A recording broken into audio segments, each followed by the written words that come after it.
Alright, so I'm making this video because, or if anybody finds this, I really don't even know what I'm trying to say, and just I'm breathtaking at what I've done, and I apologize. I wish that I could have not done this, but I just lost my mind. I snapped, and I did what I did, and I gotta pay for it now. तो कहानी की शुरुआत होती है Virginia से। 20 साल का Richard, जिसे कि लोग साइको सैम के नाम से जानते थे, उसने चंद ही पलों में एक मासूम लड़की एमा और उसके परिवार को मौत के घाट उतार दिया। और कैसे एमा से मिले प्यार में रिजेक्शन को रिचर्ड झेल नहीं पाया, and due to his rage on her, उसने एक हथौड़े से एक एक करके पूरे परिवार को खत्म कर दिया। He was so much into insanity, जिसने उसको एक ऐसा काम करने पे मजबूर कर दिया जो कि टोटली एक नॉर्मल इंसान के सोच के बाहर था। लेकिन सबसे ज्यादा डिस्टर्बिंग पार्ट तो ये था कि उन सब लोगों को मारने के बाद रिचर्ड उसी घर में 4 डेड बॉडीज के साथ रहने लगा। और इन सब चीजों के पीछे का रीजन रिचर्ड के एमा के ऊपर रेज था, या फिर उसके डार्क एंड हॉरिफाइंग फैंटेसी थी जो उसको ये सब करने को फैसिनेट कर रहे थे। इस वीडियो में हम इन्हीं चीजों के बारे में बात करने वाले हैं, and also will discuss about the dark fantasies जो कि रिचर्ड ने बचपन से अपने अंदर पाल के रखे।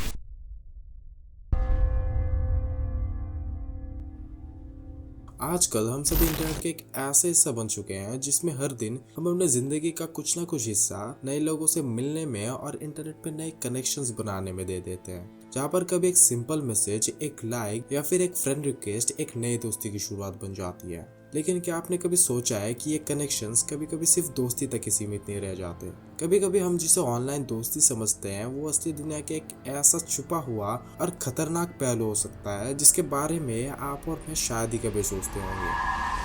इंटरनेट ने हमारे लिए दोस्ती, एंटरटेनमेंट और एजुकेशन के बहुत से रास्ते खोले हैं, लेकिन इनके साथ ही इसका एक डार्क साइड भी एग्जिस्ट करता है, जहाँ पे बहुत सारे इलीगल क्रिमिनल एक्टिविटीज और कुछ ऐसे हॉरिफाइंग चीजें होते हैं जिसके बारे में शायद ही किसी को अंदाजा होगा।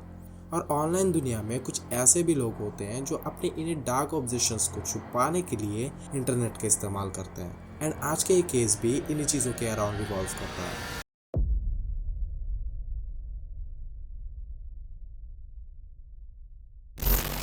रिचर्ड का जन्म 24 दिसंबर 1988 को कैलिफोर्निया में हुआ था। उसका बचपन कुछ खास नहीं था, एंड उसकी जिंदगी काफी लोनली थी। बचपन से उसको उसके लोनली नेचर और उसके फिजिकल अपीयरेंस के लिए बुली किया जाता था, and due to this and some family problems जिसे कि वो उस टाइम पे डील कर रहा था, इन सब चीज़ों को इग्नोर करने के लिए वो ज़्यादातर टाइम इंटरनेट पे ऑनलाइन चैट रूम्स में ही रहता था और रियल लाइफ पीपल से सेपरेटेड रहना पसंद करता था। उसका चाइल्डहुड काफी ट्रबल्ड था और बचपन में उसके मॉम एंड डैड के बीच डाइवोर्स हो गया था। जैसे जैसे रिचर्ड बड़ा होता गया उसका बिहेवियर भी काफी स्ट्रेंज होने लगा। हेवी मेटल म्यूजिक उसका शौक बन चुका था, एंड आगे जाके ही डिस्कवर्ड समथिंग न्यू।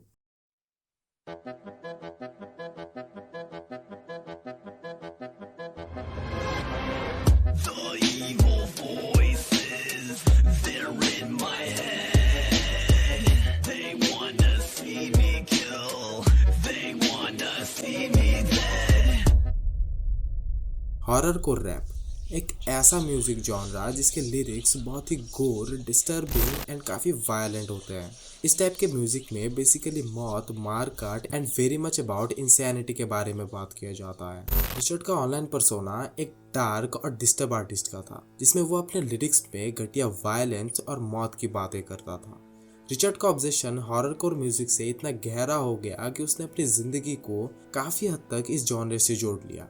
ये म्यूजिक उसके लिए बस एक एंटरटेनमेंट नहीं था, ये उसका इमोशनल आउटलेट था जिसमें वो अपना एंगर और फ्रस्ट्रेशन को बार बार एक्सप्रेस करता था। रिचर्ड काइंड ऑफ इन्हीं चीज़ों से ऑब्सेस्ड हो चुका था, और उसकी ऑब्सेशन आगे जाके एक ऐसी हॉरर रियलिटी में बदल जाने वाली थी जिसका अंजाम बहुत ही हॉरिफाइंग होने वाला था।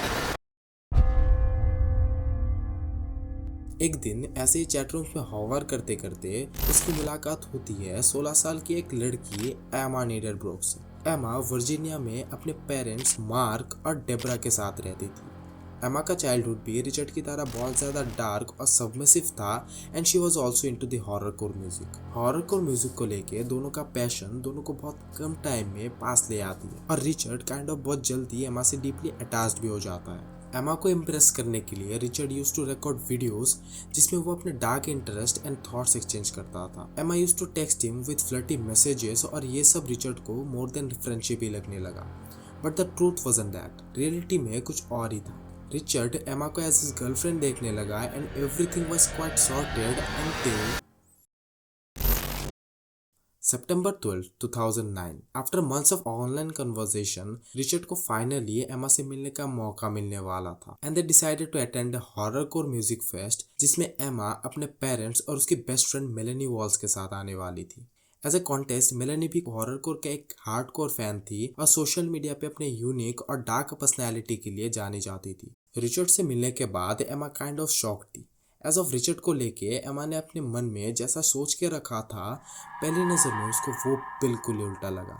रिचर्ड एमा के मुकाबले बहुत ही शॉर्ट था और उसके बाल उस पर बहुत ही गंदे लग रहे थे। एमा से मिलने के बाद रिचर्ड बहुत ही खुश था, but on the other side Emma was looking not that happy. उसको रिचर्ड रियल लाइफ में कुछ खास पसंद नहीं आया and she started to ignore him. 12 सितंबर की शाम को वो सब फेस्ट अटेंड तो करने गए, मगर वहाँ पर एमा और उसकी बेस्ट फ्रेंड ने मिलकर रिचर्ड को पूरा टाइम इग्नोर किया and after some time Richard को भी थोड़ा थोड़ा पता चलने लगा कि he was being ignored all the time.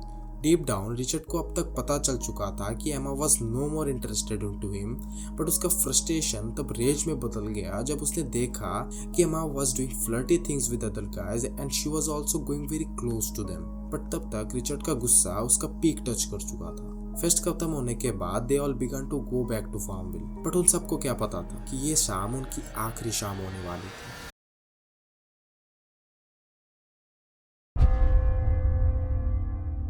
घर लौटने के बाद बहुत सी अनयूजुअल चीजें होना चालू हो जाती। मेलेनी जो कि इंटरनेट पे बहुत ही एक्टिव रहना पसंद करती थी और अपने लाइफ का हर एक मोमेंट वो अपने माई स्पेस पे शेयर करती थी, आउट ऑफ द सडन वो वहाँ से गायब हो जाती है। After that one post Meloni के बारे में कुछ पता नहीं चल रहा था और इसी बात से पैनिक होके उसके पेरेंट्स उसे रीच आउट करने की कोशिश करने लगे। दे ट्राइड एवरीवेयर बट कहीं से भी उनको मेलेनी के बारे में कुछ पता नहीं चल रहा था। ऑन द अदर साइड एमा और उसकी फैमिली का भी कोई ट्रेस नहीं मिल रहा था। आखिरकार 12 सितंबर की रात को ऐसा क्या हुआ था जिसके बाद एक पूरी फैमिली मानो गायब सी हो जाती है।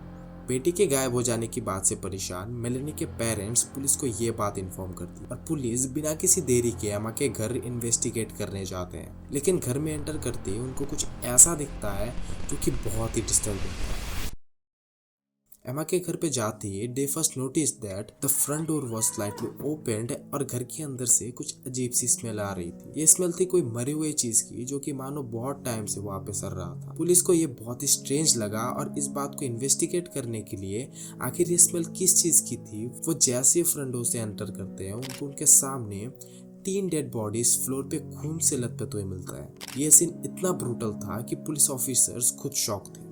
उनको घर के दूसरे फ्लोर में एक और बॉडी मिला and later it was identified as Emma's mom Debra. बाकी के 3 बॉडीज को एज एमास फादर, उसकी बेस्ट फ्रेंड मेलेनी और खुद एमा आइडेंटिफाइड किया गया। Forensic reports and police investigation से it was confirmed that the cause of death was severe blunt force trauma. उनको किसी भारी और हार्ड चीज से हिट किया गया एंड जिसके रिजल्ट में वो ऑन द स्पॉट डेड हो गए। लेकिन ये सब आखिर किसने किया and what was the cause of this horrifying case, ये पता चलना अभी भी बाकी था। फर्दर इन्वेस्टिगेशन में जब पुलिस ऑफिसर्स एमा और उसके बेस्ट फ्रेंड मेलेनी के सोशल मीडिया अकाउंट्स को ऑब्जर्व करती है तब उनको इस केस का मिसिंग पार्ट भी मिल जाता है। द 5th पर्सन जो कि उनके साथ उस दिन फेस्ट में प्रेजेंट था और रात में उनके घर में उनके साथ भी रह रहा था वाज मिसिंग। एक पूरे परिवार को बेरहमी से खत्म करने के बाद Richard was clearly turned into a devil. Rage में अंधा होके रिचर्ड एक पूरे परिवार को मारने के बाद वहां से भाग चुका था। लेकिन इन सब के बावजूद आखिरकार पुलिस रिचर्ड को एयरपोर्ट पे पकड़ लेती है जहां पर वो एक ब्रूटल क्राइम को अंजाम देके घर भागने की कोशिश कर रहा था। रिचर्ड तो पकड़ा गया और उसे लाइफ टाइम इम्प्रिजनमेंट भी मिला, लेकिन हमारे आसपास अभी भी ऐसे लोग एग्जिस्ट करते हैं जिनके online and real life personalities बहुत ही अलग होते हैं। सो यू शुड नेवर जज a book by its cover, specially humans like Richard. So that's it for today's video. ये थी फार्मविल मर्डर्स की कहानी, एक ऐसी कहानी जो हमें सोचने पर मजबूर करती है कि हम अपने आसपास के लोगों को कैसे देखते हैं। अगर आपको ये वीडियो पसंद आया तो वीडियो को लाइक करें और नए अपडेट्स के लिए डू सब्सक्राइब द चैनल।